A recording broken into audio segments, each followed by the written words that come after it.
আজকের ব্লগটা আমি দুপুর 2টোর থেকে শুরু করছি। আমার সকাল থেকে সারাদিন ঘুরেছি, আর আজকে সারাদিনটা আমার ভীষণই খারাপ গেছে। গল্পটা আমি আমার ব্লগের শেষে আপনাদেরকে জানাবো। আপনারা বলবেন আমার দিনটা আজকে ভালো গেল না খারাপ গেল। আর এটা হচ্ছে আমার বাপের বাড়ির রাস্তা কেটে অবস্থা খুবই খারাপ, দেখছেন আপনারাই।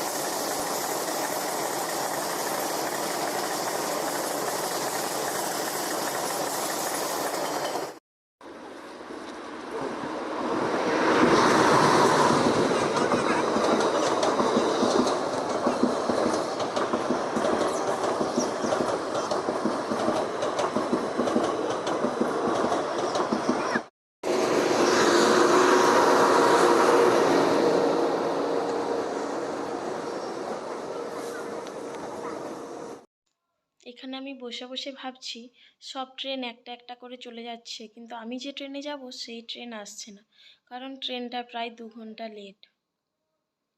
আর কি করব বলুন, বসে বসে অন্য ট্রেন মালগাড়িগুলোকে দেখি।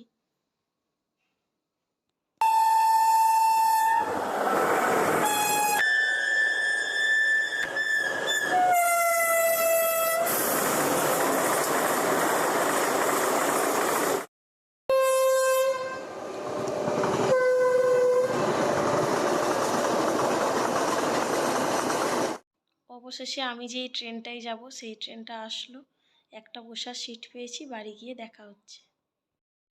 বাড়ি এসে সন্ধেবেলা আমি 1 কাপ দুধ চা বসিয়ে দিয়েছি, কারণ মাথাটা আমার ভীষণই যন্ত্রণা করছিল সারাদিন আজকে। আর মুড়ি খেয়ে নিয়েছি, আপনাদের সাথে আমার শেয়ার করা হয়নি। আর মা রাত্রের খাবার করে পাঠিয়ে দিয়েছে। এইদিকে করেছে ছোলার ডাল, আর এইখানে কতগুলো লুচি করে দিয়েছে, আর লাড্ডু আছে, আর মিষ্টি। আমি আপনাদেরকে প্রথমেই বলেছিলাম যে আমার আজকে সারাদিনটা কিন্তু ভীষণই খারাপ যাচ্ছে। সত্যিই খুব খারাপ যাচ্ছে আজকে আমার সারাদিনটা, কারণ আজকে সকালটা যেহেতু আমি বাপের বাড়িতে ছিলাম, সেই জন্য সকাল সকাল ঘুম থেকে উঠে গিয়েছিলাম।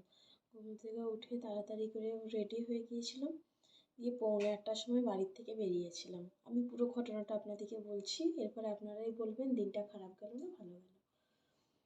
দিয়ে বেরিয়েছিলাম 1:45টার সময় বাড়িতে, দিয়ে বাস ধরে ওখান থেকে গিয়েছিলাম কামারপুকুর। কামারপুকুর যেতে আমাদের বাড়ির থেকে প্রায় 40 মিনিট টাইম লাগে, আমার বাপের বাড়ির থেকে।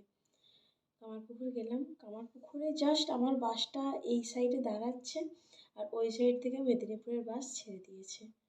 তো সেখানে হলো একটা খারাপ জিনিস। দিয়ে অনেকক্ষণ ধরে আমি ওয়েট করলাম, আমি জানি পরের বাসটা আমি ঠিক চলে যেতে পারবো 9টার বাসটাতে। দাঁড়িয়ে আছি, কিন্তু 9টার বাস আসলো না। দিয়ে পাশে যে দোকানটা থাকে সেই দোকান কাকুকে জিজ্ঞাসা করছি, কাকু আজকে মেদিনীপুরের বাস যাবে না? কাকুটা বলছে আজকে তো সব জায়গায় ধর্মঘট আছে, এখন কয়েকদিন বাস চলবে নাকি তারও কোনো ঠিক নেই। দিয়ে কাকুটা বললো, খুব ভালো ছিল কাকুটা, কাকুটা বললো দাঁড়াও আমি দেখছি তাহলে ফোন করে। কাকুটা ফোন করলো, বলছে না বাস যাবে না। 10:30টাতে একটা বাস ছিল, সেই বাসটাতে ফোন করছে, বলছে না যাবে না। 10:30টা করে মানে কাছাকাছি সেরকম কোনো বাস ছিল না। আর তারপরে 12:30, হ্যাঁ 12:30টার সময় একটা বাস ছিল, সেই বাসটাতে ফোন করলো, বলছে আমরা তো এখন বর্ধমানে আছি, মনে হচ্ছে আজকে আমরা যাব না। এখন আজকে কেন, কতদিন যাব না তার কোনো ঠিক নেই। 10:30টা পর্যন্ত আমি কামারপুকুরে কাটিয়ে দিলাম, 9:45টার থেকে। মানে বাড়ির থেকে 8:30টায় বেরিয়েছি, 10:30টা পর্যন্ত সময়টা আমার পুরো নষ্ট। দিয়ে বাস ধরলাম, বাস ধরে মানে এত ভিড় ছিল বাসে আজকে, কারণ জয়রামবাটিতে ছিল সারদা দেবীর জন্মতিথি। তো প্রচুর লোক আজকে যেহেতু জয়রামবাটি আসছে, বাসটায় ঝুলে ঝুলে আমি বাড়ি গেলাম 40 মিনিট ধরে। না, জয়রামবাটির পরে বাসটা অনেকটা ফাঁকা হয়েছিল, জাস্ট একটা সিট পেয়েছিলাম বসার মতো। হলো বাড়ি আসলাম, বাড়ি এসে মা অবাক। তারপরে হলো মাকে বললাম একটু মুড়ি দাও, খিদে পেয়েছে। মুড়ি খেলাম।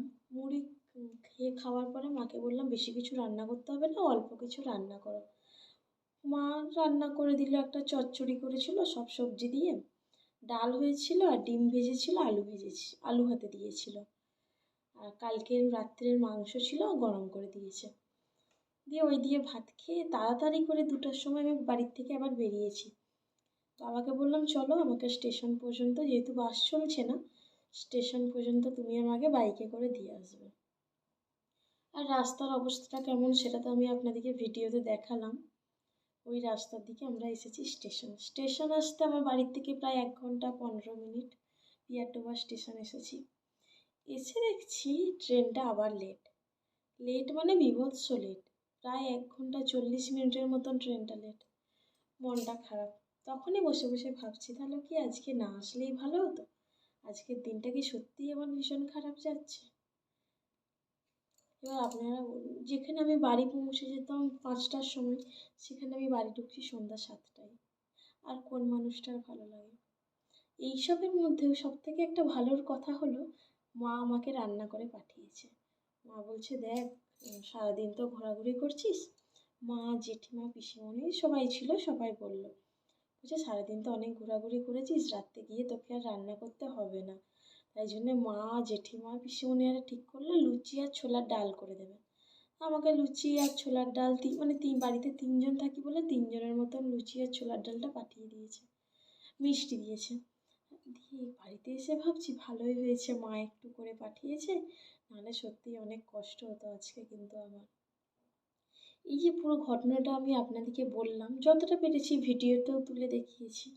এরপরে আপনারা বলুন আমার কি সত্যিই আজকের দিনটা ভালো গেছে? জানি না আর কতদিন বাসের এরকম থাকবে। আমি কেন, প্রত্যেক মানুষ অনেক অসুবিধায় পড়ছে বাসের জন্য। আমি চাই তারা স্ট্রাইক তুলে নিক, দিয়ে বাস ভালোভাবে চলাচল করুক। চলুন আজকের ব্লগটা এখানেই শেষ করছি। আর ভালো লাগছে না, শরীরটা সত্যিই আর টানছে না আজকে আমার।